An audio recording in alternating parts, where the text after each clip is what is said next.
A paz de Cristo. Pode se assentar. Deixa eu começar fazendo duas perguntas. A primeira, você está feliz com Jesus? Segunda, Jesus está feliz com você? E tem esse outro lado também, né, gente? Bom, eu estou muito feliz de estar aqui com vocês e poder repartir do pão sagrado da palavra. E já gostaria que você fosse abrindo sua Bíblia em Mateus, no capítulo 11. Enquanto você localiza o texto, gostaria de dizer que toda e qualquer oportunidade de compartilhar a palavra, para mim é sempre uma alegria. Acho que um dos grandes privilégios que o homem pode ter é ser um mensageiro de Deus, né, nessa terra. Mas eu digo sempre que há alguns lugares onde a nossa alegria ela é amplificada, né? O carinho, a admiração, o respeito que nós temos pela vida do lar, a família, por essa casa, o ministério, me deixa ainda um pouquinho mais feliz. Gente, eu tenho um pouquinho só de materiais que vão estar à disposição no final da reunião. Eu chamo isso de um fim de feira. Acabei de voltar de um outro evento na Bahia, e eu consegui trazer um pouquinho de dois livros que eu lancei esse ano. O primeiro deles saiu no mês de março, se chama Revelação, o caminho para a realização. Descubra quem você é e potencialize seus resultados. Daniel 11:32 diz que o povo que conhece seu Deus será forte e fará proezas. Em outras palavras, o conhecimento de Deus, que é o que a gente chama de revelação, ele afeta quem somos, identidade, aquilo que fazemos, produtividade. É o que a gente fala nesse livro. No mês de abril, a Mundo Cristão publicou esse outro livro aqui, Como Deus Transforma a Tristeza em Alegria. Sabemos que Deus faz isso. A ideia do livro não é apenas sustentar o que Deus faz, mas como esse processo funciona, né? Então, no final da reunião, em algum lugar que eu não sei onde,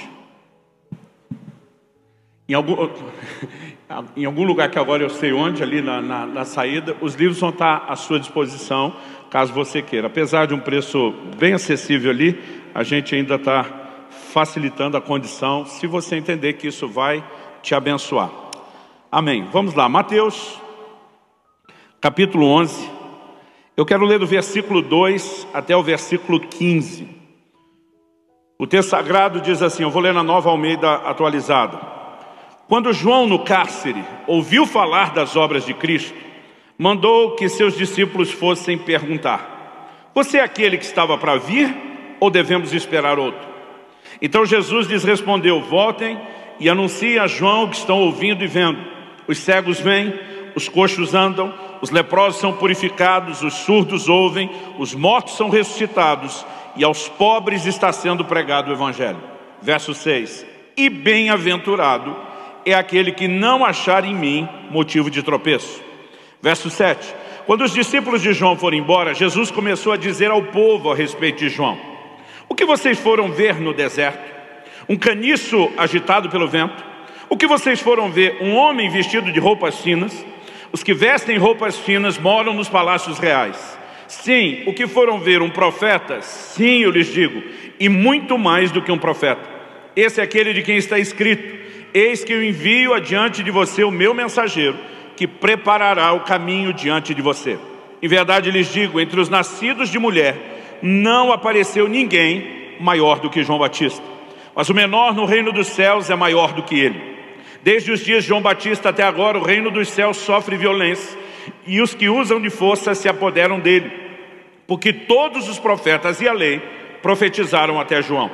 E se vocês o querem reconhecer, ele mesmo é Elias que estava para vir. Quem tem ouvidos para ouvir, ouça. Eu quero tomar esse texto, parte do discurso de Jesus, depois de um episódio específico em que esse grande vulto, né, da palavra de Deus, dos evangelhos, que é João Batista, quem Jesus chama de maior no reino, quando esse camarada tem uma crise. Eu não gosto quando as pessoas falam crise de fé. A fé normalmente não nos deixa em crise. Ele tem uma crise de incredulidade. Ele tem uma crise de dúvida. Ele está agora preso, né? E mesmo tendo consciência que seu ministério diminuiria, o de Cristo ganharia projeção, a ponto de ter dito antes, convém que ele cresça, eu diminua. Agora João o Batista se encontra lutando com a dúvida e manda os seus mensageiros perguntar a Jesus: é o Senhor mesmo o Messias ou nós temos que esperar outro? E eu quero, a partir desse cenário, né? Muitas vezes a gente acha que incredulidade é algo que atinge apenas quem nunca creu. Mas alguém que já se moveu num alto nível de fé e convicção pode ser chacoalhado nas suas convicções. E esse momento de João Batista retrata o que eu quero chamar aqui da fraqueza humana. Aquele elemento que eu e você carregamos e sabemos muito bem. São nossas limitações, nossas imperfeições. Mas a maneira como Jesus lida com essa situação é algo admirável, né? Na verdade, eu diria que exemplar e inspirador para cada um de nós. Jesus manda uma resposta através dos mesmos discípulos de João, não apenas falando que eles testemunhassem o que é que estavam vendo ele operar, e acredito que baseado nas profecias de Isaías, ele está demonstrando: eu sou o cumprimento das promessas. Mas ele também manda um recado que na verdade já era aquele momento que a gente poderia definir como Jesus dando uma espécie de enquadro em João Batista, chamando a sua atenção e diz: e bem-aventurado aquele que não encontra em mim motivo de tropeço.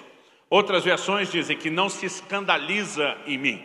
Em outras palavras, Jesus estava dizendo: você não deveria recuar na sua fé ou na sua convicção a meu respeito. Mas apesar de apontar e tratar de alguma forma essa fraqueza, Jesus vira para a multidão e começa a dizer agora para a multidão uma mensagem diferente da que ele mandou no nível pessoal a João Batista. Ele diz: deixa eu dizer para vocês quem é João. E Jesus enche a bola, por assim dizer, de João Batista. Eu quero chamar a sua atenção para a forma como Deus nos vê, ou se você preferir, como nos avalia. O tema da minha mensagem é esse: como Deus nos vê. Se você preferir trocar o verbo ver por avaliar, fique à vontade. Porque a mensagem que eu aprendo, né, e a gente tem ouvido muito ultimamente, nos nossos dias aí, principalmente no ambiente dos coaches, a frase crenças limitadoras. Mas a verdade, né, é que muito antes deles descobrirem ou promoverem essas frases, a Bíblia já ensinava essas coisas. Eu gosto de dizer que o entendimento errado vai te levar a uma crença errada, e a crença errada vai te levar ao lugar, ao resultado errado.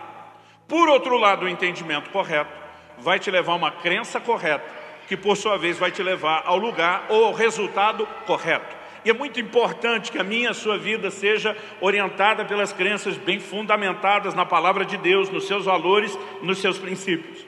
Então, eu quero a partir disso te ajudar a entender não apenas como Deus te vê, como você deveria se ver e como você deveria olhar para os outros.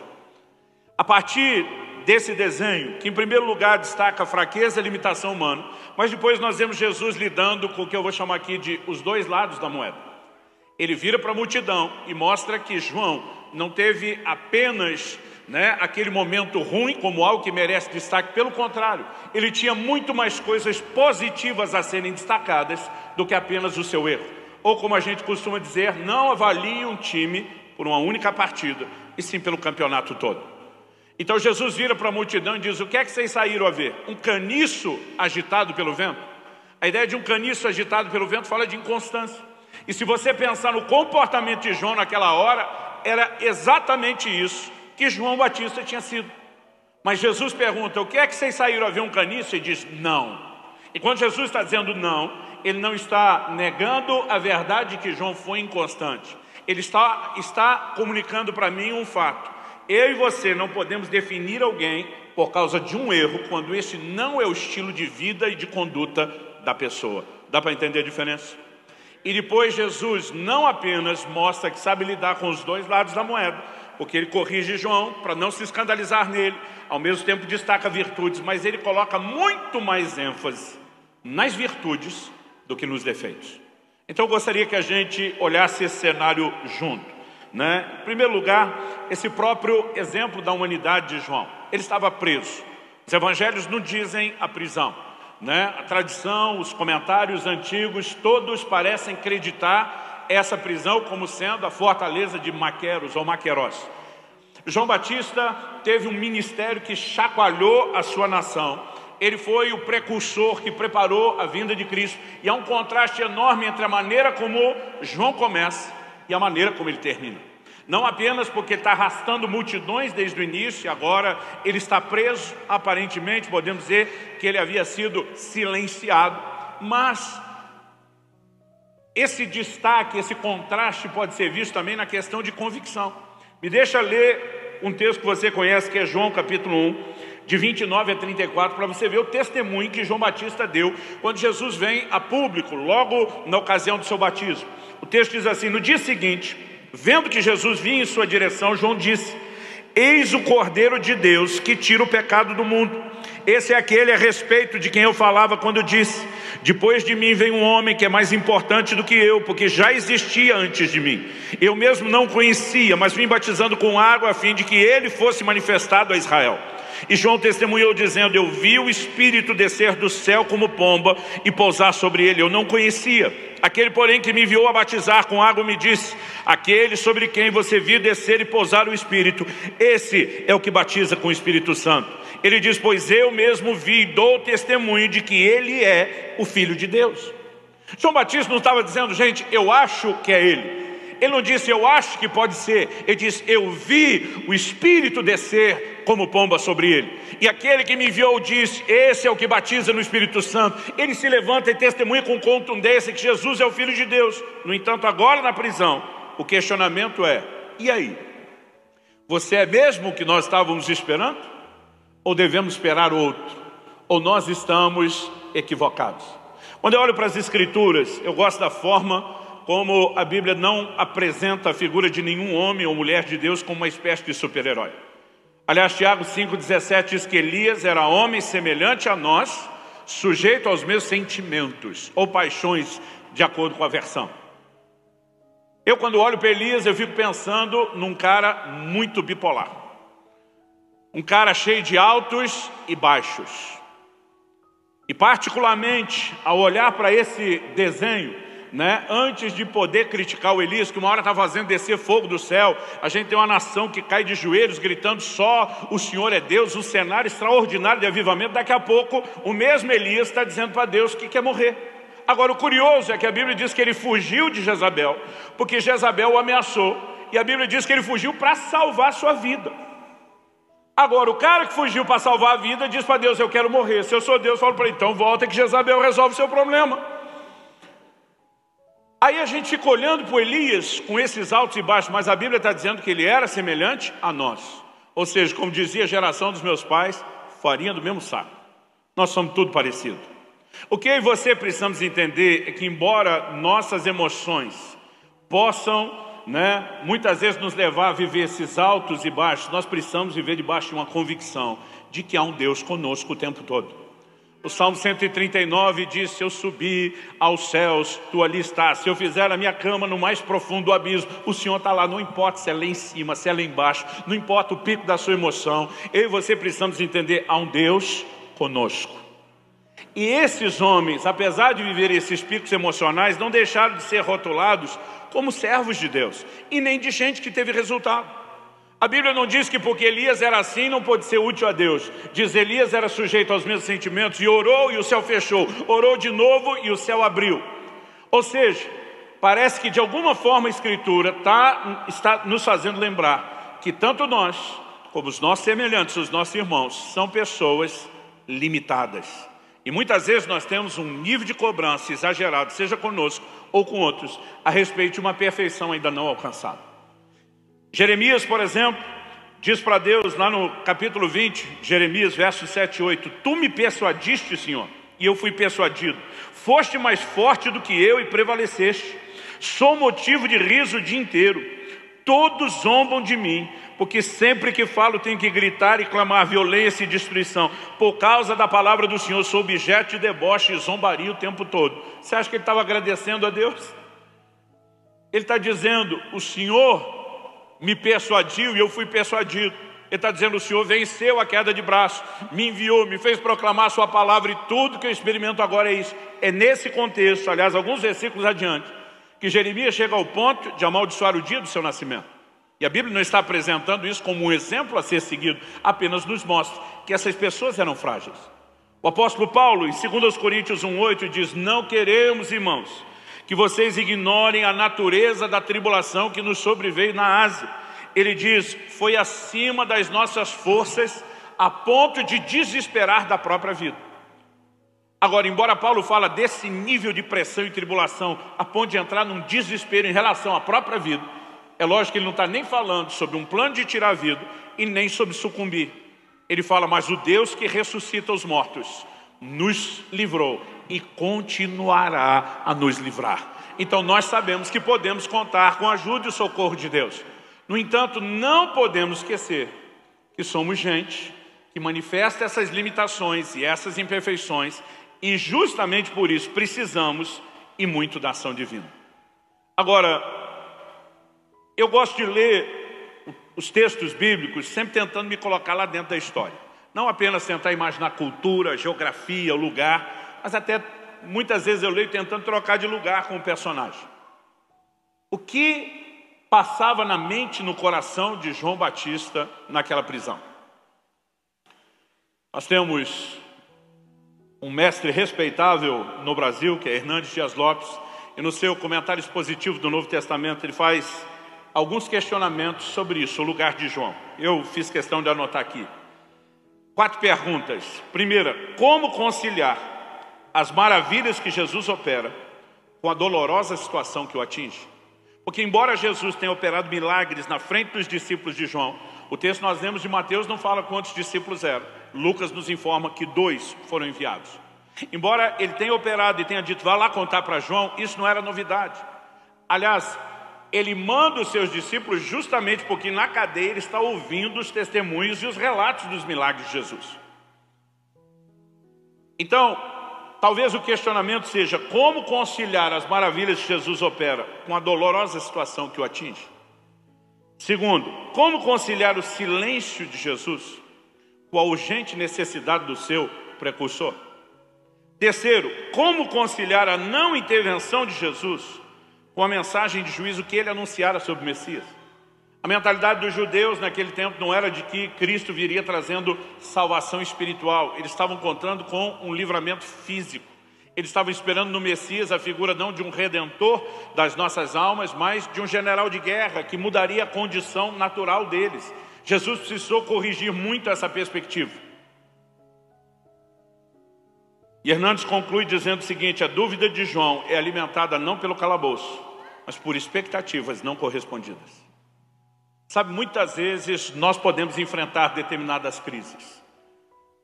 E elas normalmente estão relacionadas a expectativas não atendidas ou correspondidas. Esse é o cenário. A fraqueza de João foi evidenciada. Em segundo lugar, eu falei de como Jesus lida com os 2 lados da moeda.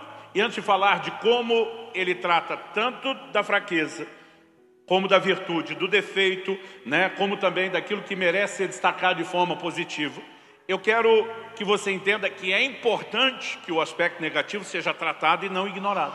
Se não for exposto, não pode ser corrigido. Então, quando Jesus manda o recado pelos mensageiros, diga a ele: bem-aventurado aquele que não se escandalizar em mim. Jesus está dizendo: não importa o que você tenha que enfrentar, não desista da sua fé ou da sua convicção.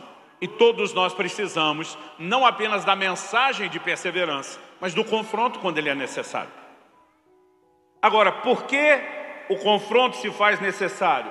Deus não ignora as nossas faltas e também não quer que nós ignoremos, embora a gente tenha uma tendência a ignorá-las.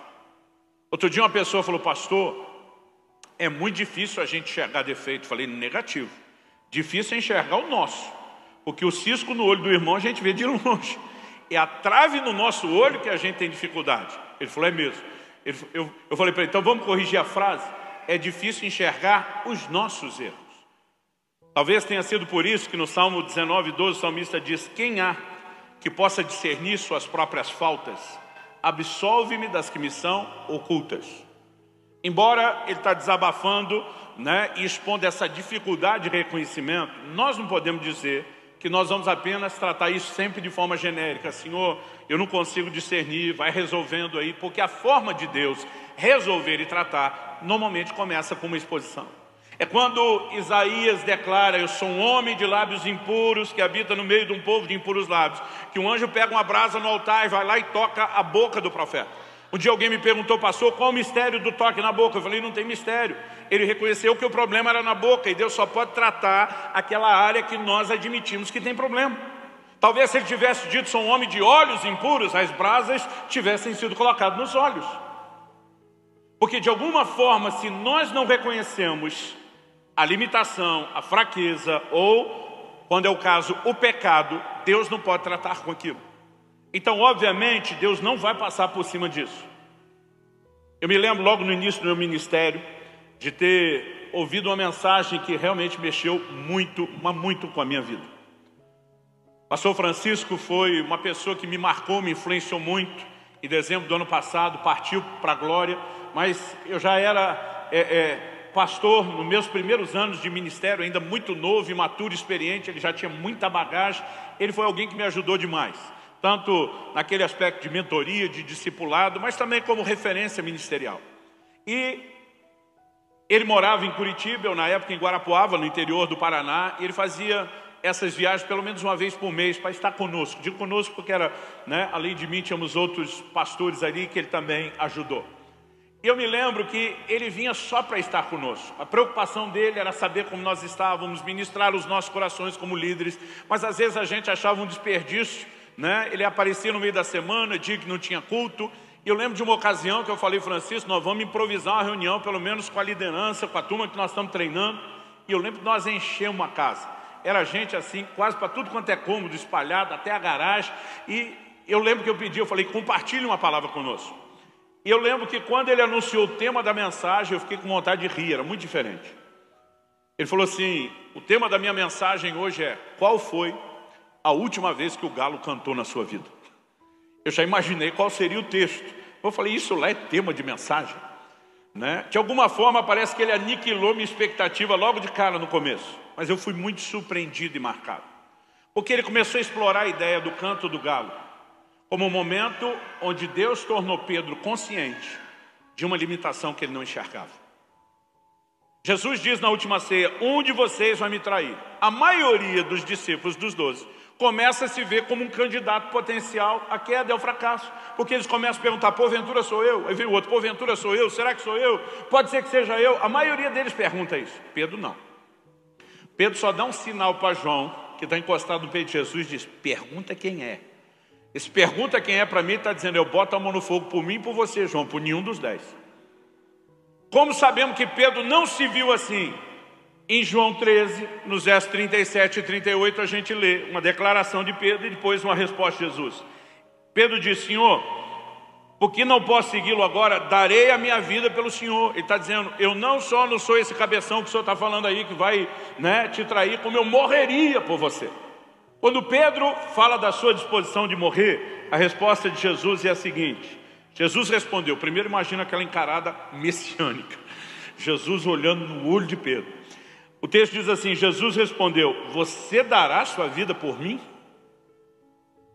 Em verdade lhe digo, antes que o galo cante, 3 vezes você me negará. Jesus olha e diz: Pedro, você acha que você está pronto para morrer? E diz: ainda essa noite, não vai nem demorar, e você vai descobrir que você não é tudo aquilo que você acha que é. Pedro se achava o cara. A prova disso é quando Jesus o encontra e vai trabalhar e tratar a restauração do seu erro, lá em João 21. A primeira pergunta de 3 são parecidas, mas não iguais, que Jesus faz para Pedro é: Pedro, você me ama mais do que esses outros? Qual o propósito de perguntar: me ama mais que os outros? Será que ele queria criar uma competição de amor? The love contest, algo do gênero? Não. Nas ocasiões em que os discípulos começaram a medir força para disputar quem era maior, Jesus foi lá e deu um enquadro e não aceitou esse espírito de competição entre seus discípulos. Então, ele não ia querer criá-lo agora. Mas ele pergunta assim para Pedro, porque Pedro achava que amava mais que todo mundo. Então, para mim, essa pergunta de Jesus para Pedro é mais ou menos assim: e aí, você ainda acha que é o cara? Aliás, se você seguir a lógica toda dessa conversa, talvez faça sentido um jogo de palavras que aparece no original grego. Eu não faria doutrina em cima de possibilidade de tradução, mas isso parece fortalecer a ideia. Jesus pergunta: Pedro, tu me amas? No grego, agapau, uma derivação de ágape, o amor perfeito, sacrificial. Pedro responde: tu sabes que eu te amo, filéu. A primeira publicação em português aqui no Brasil, em 93 ou 94, da NVI, a Nova Versão Internacional, quando só tinha um Novo Testamento, né, publicado pela Sociedade Bíblica Internacional, tinha traduzido esse texto assim: Pedro, tu me amas? A resposta era: tu sabes que eu gosto de você. Mais ou menos como quem diz: amar eu amo, mas não é aquela Brastemp. Não é tudo que eu achava que era. Por que eu quero destacar isso? Na segunda pergunta, Jesus sustenta: tu me amas, agapau? E diz: tu sabes que eu te amo, filéu. Aí vem a terceira pergunta. E o verso 17 de João 21 diz que Pedro se entristeceu com a terceira pergunta. O que é que tem de diferente na terceira? Na terceira, Jesus diz: tu me amas, filéu? Minha opinião pessoal sobre isso é que está dizendo: então é só isso que você tem? É só esse nível? Pedro responde: tu sabes todas as coisas. O que está por trás desse tu sabes todas as coisas? Está dizendo: lá atrás, quando eu achava que era o cara, o Senhor já sabia que eu não era o cara. Eu não vou mais me iludir, nem tampouco enganar o Senhor. Tu sabes que amar eu amo, mas é filéu, não é isso tudo. Pedro agora está no momento de ter enxergado o seu erro. Agora a pergunta é: qual o propósito de enxergar a sua limitação, a limitação do seu amor? Deus não expõe isso para condenar nenhum de nós. O propósito de Deus é trazer e promover restauração. Assim como quando Isaías diz: são homens de lábios impuros, Deus diz: tenho solução para você. Vem um toque santificador nos lábios. O Senhor diz: tua iniquidade foi tirada, teu pecado foi removido. E ele ainda ouve uma voz, né, questionando: a quem enviarei? Quem há de ir por nós?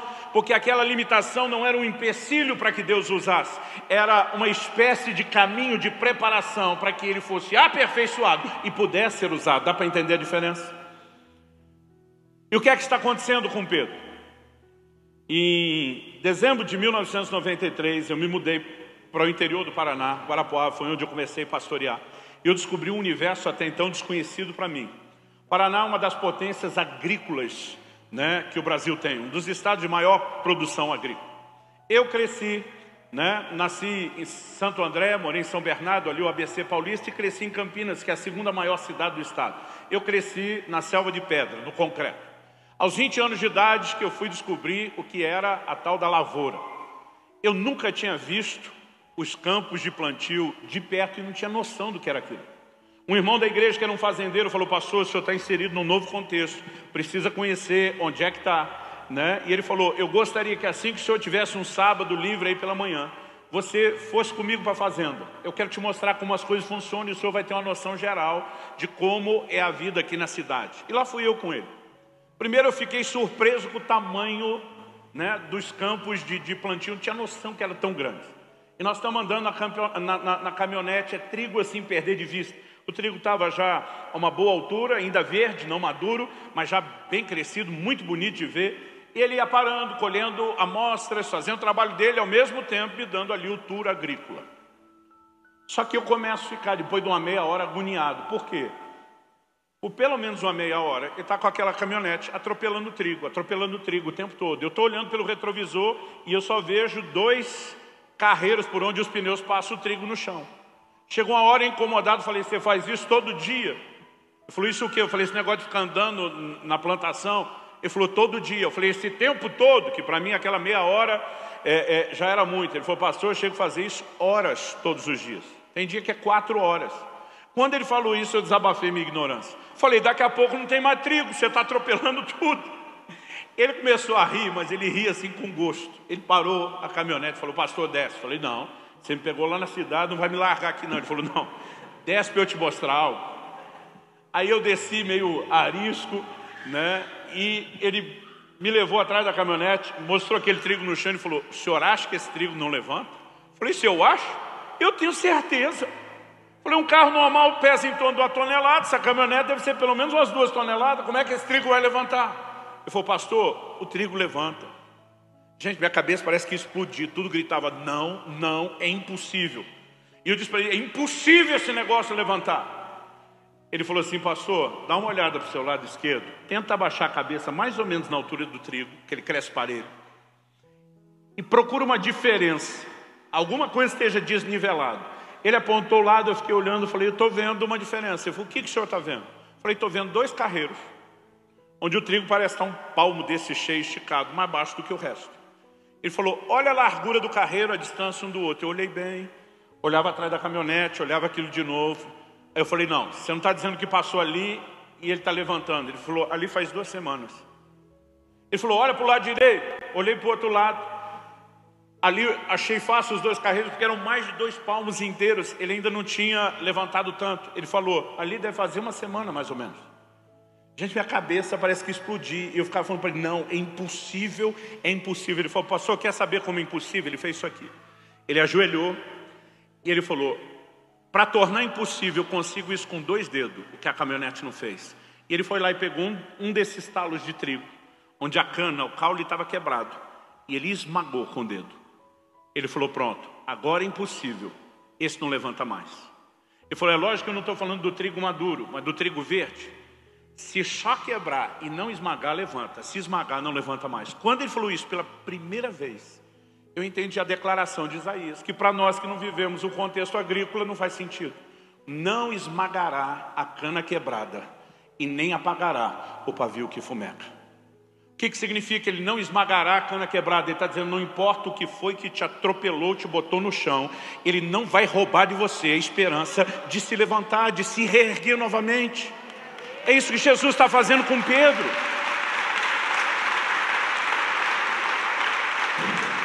Nessa conversa ali de João 21, depois de perguntar, Pedro, tu me amas? A gente chega no verso 18 e 19, que diz o seguinte, em verdade lhe digo, Jesus falando a Pedro, que quando era mais moço, você se cingia, andava por onde queria, mas quando você for velho, estenderás as mãos, outro te cingirá e o levará para onde você não quer ir. Durante anos, eu botava um ponto de interrogação do lado desse versículo 18, como quem diz, mistério. Eu dizia, o que Jesus está falando? Gente, a resposta no versículo seguinte, o 19, Jesus disse isso para significar com que tipo de morte Pedro havia de glorificar a Deus. E depois de falar assim, Jesus acrescentou, siga-me. O mesmo chamado inicial, Jesus está repetindo para Pedro. Todo o processo de Jesus aqui é olhar para Pedro e dizer, ei, eu não desisti de você. Você não foi cortado da seleção. Se coloque no lugar do Pedro, o Pedro que chorou amargamente depois que o galo cantou, depois que ele descobriu que não era tudo aquilo que achava que era. Pedro certamente se sentiu excluído, cortado da seleção.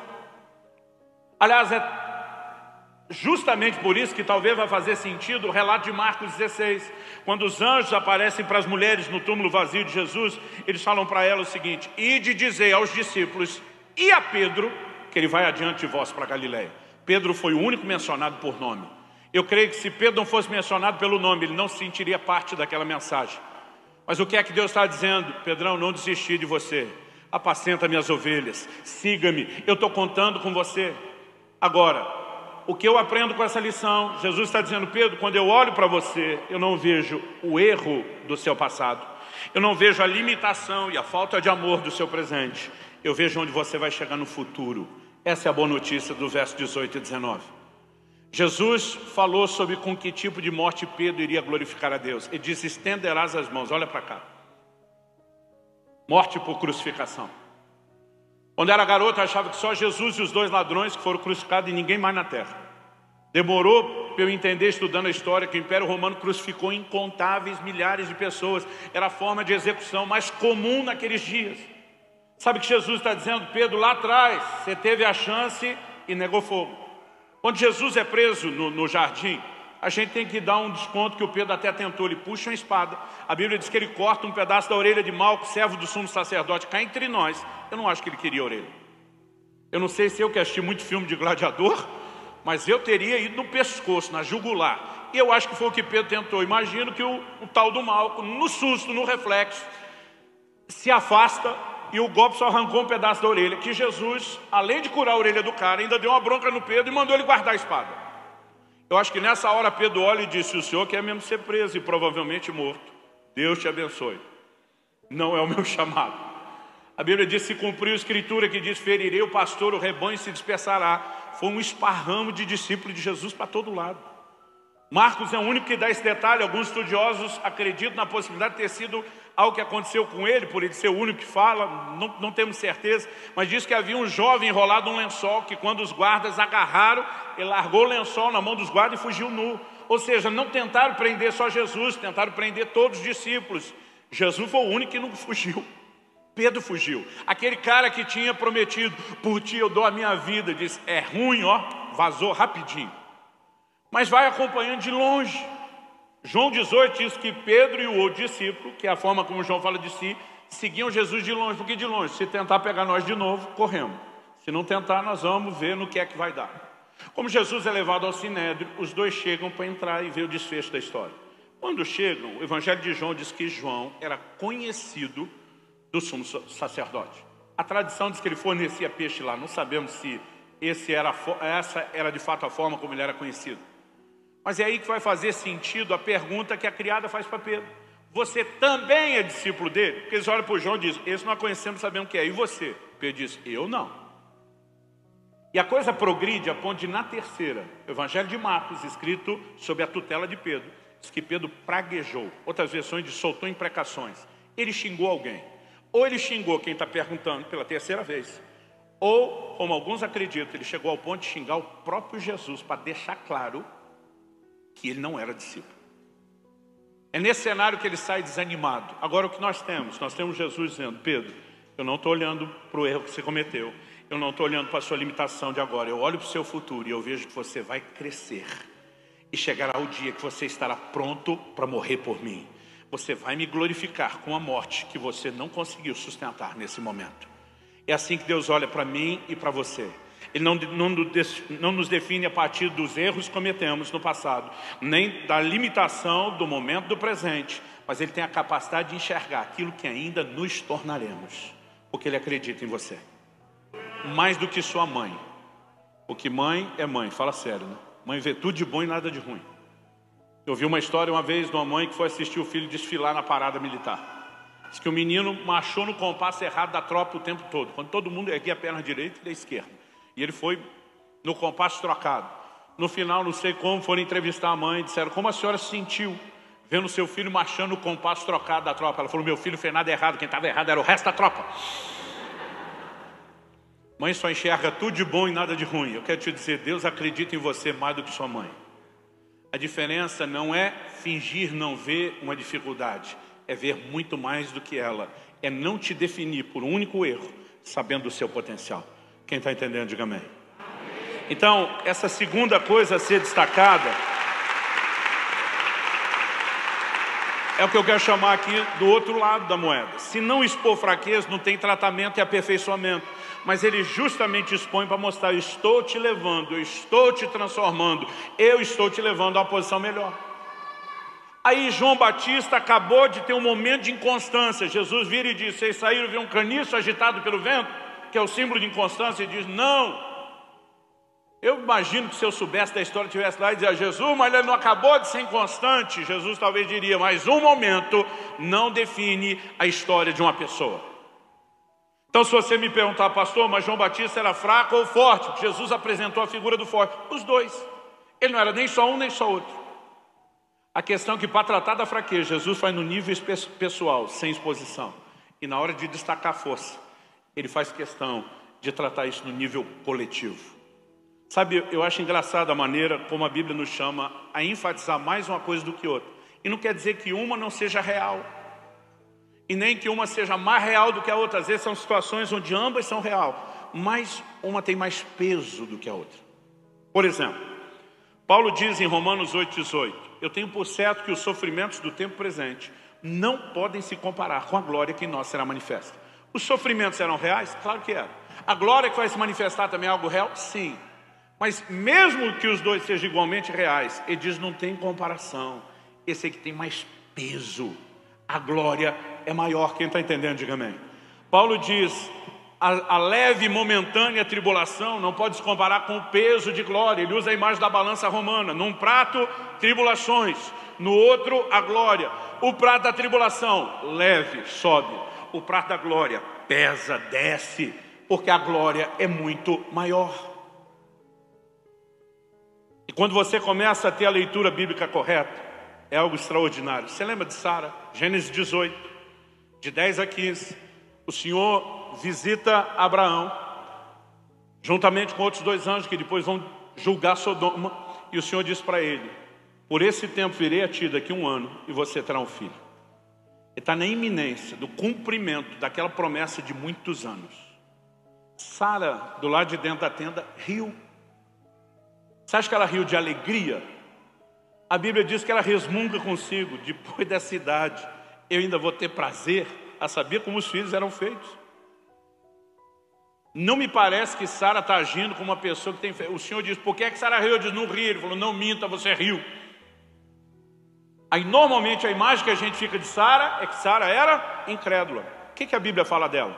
Gênesis 11:11 diz assim: pela fé também a própria Sara, apesar de não poder ter filhos e já ser idosa, recebeu poder para ser mãe, pois considerou fiel aquele que lhe havia feito a promessa. A Bíblia não está chamando Sara de incrédula, mas pastor, ela não teve um momento não define quem a pessoa é. A mesma mulher que teve um momento de rir e achar aquele negócio absurdo, toma uma decisão depois. Se Deus falou, está falado. Se Ele falou, Ele sustenta o que fala. E ela escolhe crer, e ela é definida por um comportamento permanente de fé e não por um momento de dúvida. Dá para entender a diferença? É isso que eu acredito que Deus quer que a gente entenda sobre a forma como Ele nos olha e como nós devemos olhar os outros. Como eu falei antes, não se avalia um time por uma partida. João Batista teve uma partida de incredulidade, não um campeonato. Sara teve uma partida de incredulidade, não um campeonato. Eu muitas vezes, quando lia sobre Saul, e Deus diz: eu rejeitei você e já escolhi alguém melhor do que você, falando sobre Davi. Eu, às vezes, como adolescente, lendo a Bíblia imatura, eu dizia para Deus: será que o Senhor acertou a escolha? Porque esse primeiro aqui te desobedeceu, mas esse segundo aqui adulterou, matou o marido da mulher. E eu ficava dizendo: será que tem algum lucro aqui? Qual a diferença entre um e outro? Nenhum dos dois eram perfeitos. A diferença é que Saul era recorrentemente desobediente. Desobediência não era uma partida, era o campeonato de Saul. E quando a Bíblia fala de Davi, depois do erro de Davi, que a Bíblia expõe de maneira muito honesta, não se fala mais daquele pecado.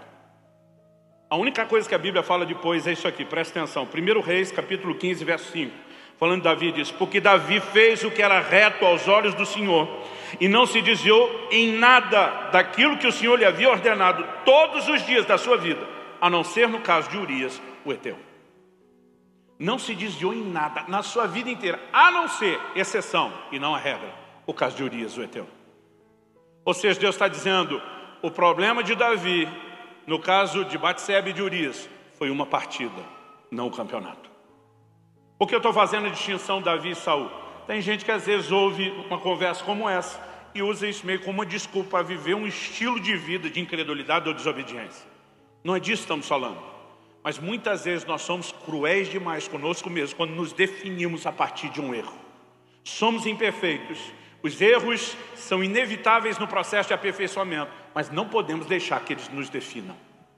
E terceiro e último lugar, para a gente terminar aqui, eu quero chamar a atenção para o fato de que Jesus não trata só dos dois lados da moeda, mas a questão é aonde Ele coloca a ênfase.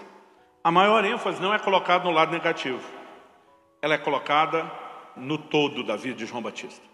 Ele começa a dizer: não há ninguém maior do que João Batista. Ele começa a falar de como João Batista era de fato o Elias prometido. Ele começa a destacar o peso, a importância do ministério, o impacto que João Batista teve. Ou seja, embora ele não ignorou o aspecto negativo que precisava de tratamento, ele enfatizou muito mais o aspecto positivo. A gente falou a respeito de Davi. Se você olhar, mesmo no Novo Testamento, a ênfase nunca está no pecado de Davi. Jesus chamou Davi, em Mateus 22, 43, de profeta. Em Atos 2, 29 e 30, os apóstolos também se referem a ele dessa forma. Em Atos 4, 25, há uma referência a ele como servo de Deus. Ele é mencionado como alguém de cuja linhagem viria o Cristo. E de tudo que você encontra no Velho Testamento, quando falamos da casa de Deus, você não vê Deus querendo de volta nem o tabernáculo de Moisés, nem o templo de Salomão. Mas você vê Deus dizendo: reedificarei o tabernáculo de Davi, que está caído. Não há mais nenhuma ênfase ao erro. Ele não foi definido dessa forma. Anos atrás, eu tive uma experiência muito interessante com Deus. Eu lembro que chamei minha esposa, falei, querido, você aqui dentro de casa é minha esposa, mas você também é parte da minha equipe ministerial. E nós vamos ter uma reunião com todos os pastores.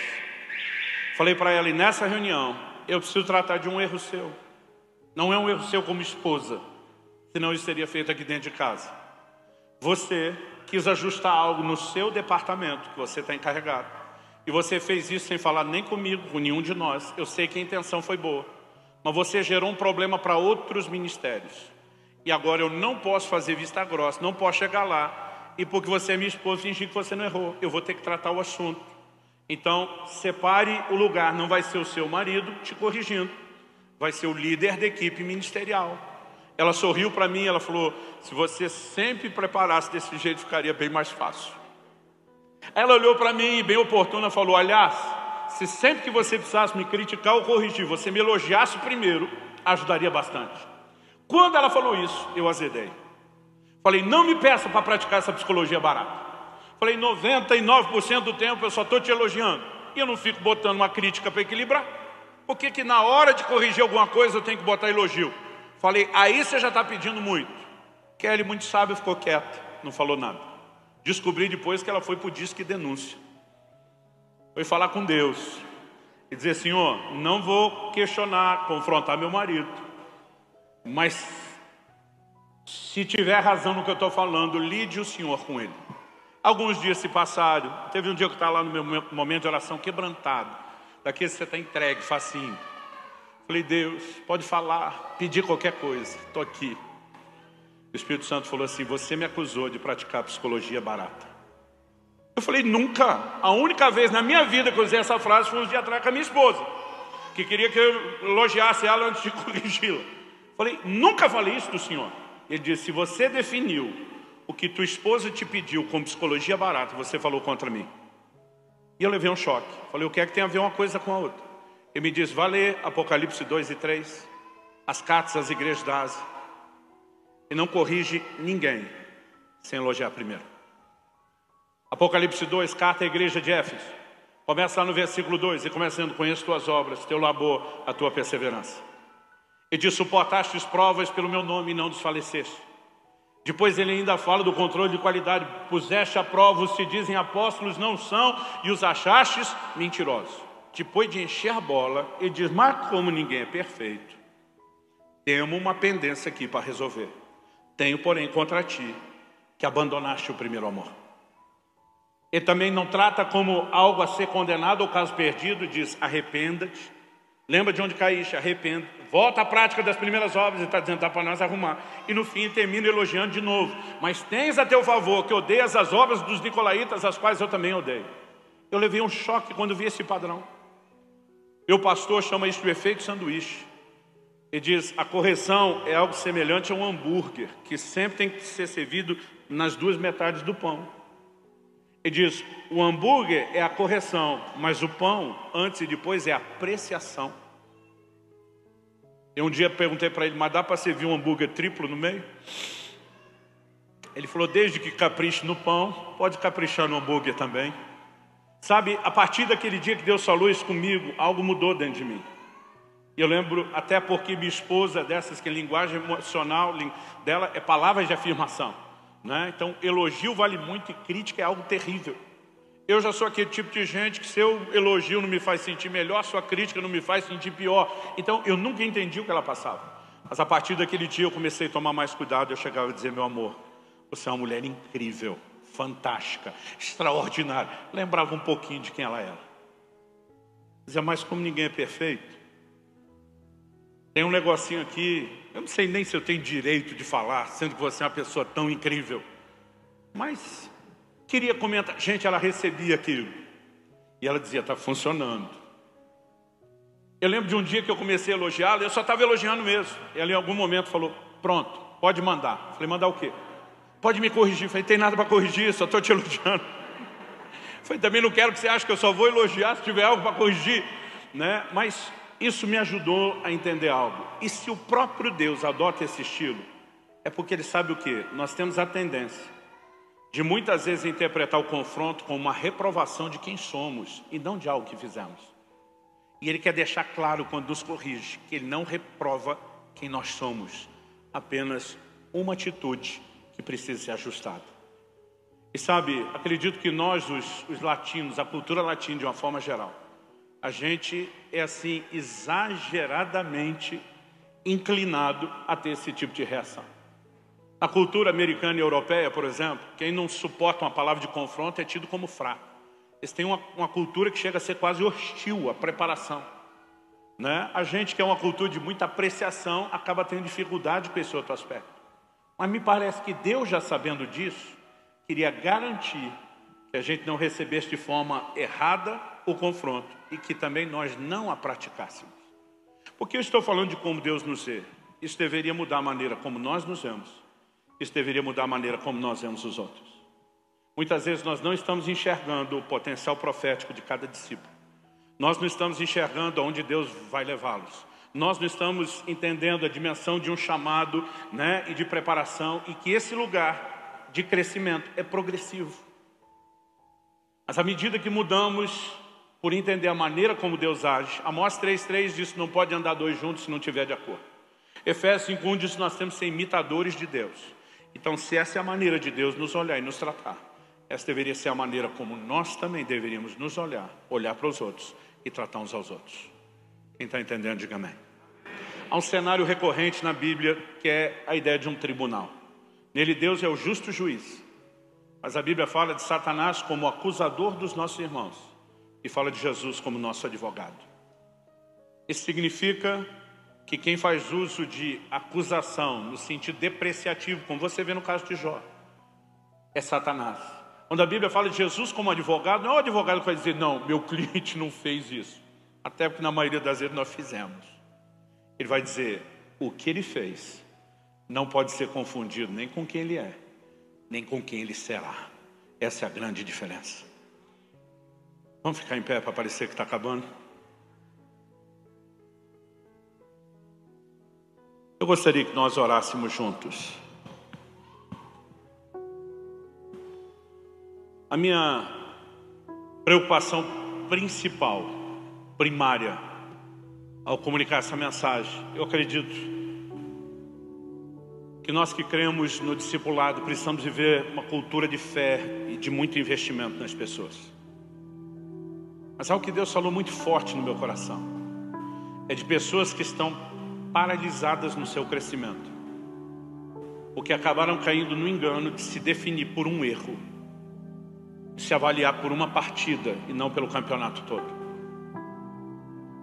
Eu não estou dizendo que a gente vai tentar usar um escudo de justiça própria e se orgulhar de coisas boas, não é isso.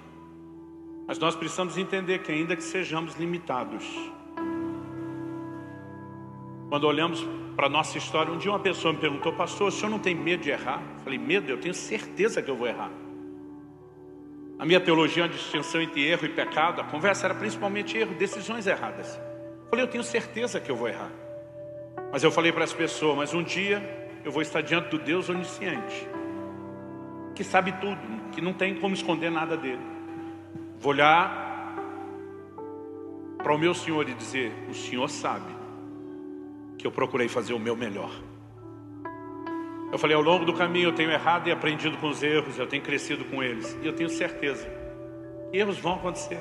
Às vezes até decisões no ministério. Mas sabe, nós não podemos nos definir a partir de erros. Quedas e tropeços também podem acontecer. Da mesma forma, não podemos nos definir a partir deles. Quando Jesus olha para Pedro e fala da forma como ele ia glorificar Deus com a morte, ele está dizendo, você vai chegar lá, eu acredito em você. E eu creio que o Espírito Santo quer trazer de forma sobrenatural sobre muitos essa libertação e esse entendimento. Não deixe Satanás enganar você. Ele não está olhando para o seu passado e algum erro que você cometeu, nem só para o presente, a limitação que hoje é evidente. Ele tem a capacidade de enxergar quem você vai se tornar. E acredite, Ele acredita em você.